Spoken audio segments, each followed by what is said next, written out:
Welcome back, grade 11s. Now, we are wrapping up our lesson for today, whereby, remember, we were doing application questions as well as practice questions. So in this lesson, we looked at the factors that must be considered when initiating a business.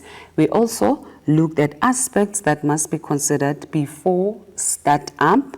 And lastly, we looked at other factors that must be considered before the start up. Now, let's move on to the new words and language recap. Strategy, we said it's a long-term plan of action to achieve a goal. Operations, the different activities businesses use to achieve their goals in order to be successful.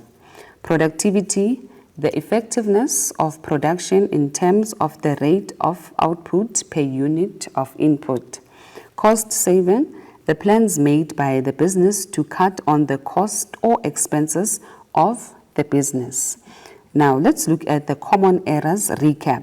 In this lesson, you were introduced to factors that must be considered when starting a business based on an action plan.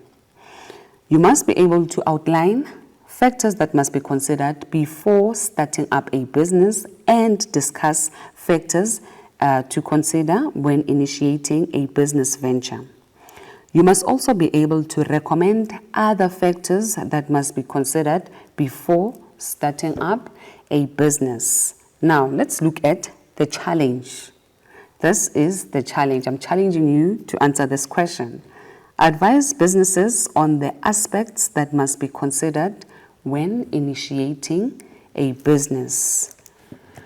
Now, I hope and wish that our application questions and practice questions were fruitful to you. And one thing that you need not to forget is that what we did today does not nullify yesterday, but surely it does make tomorrow better. I hope and wish that you are going to apply everything that you have learned today when you start that particular business venture that you have on your mind. Now, I'm out and about. Peace.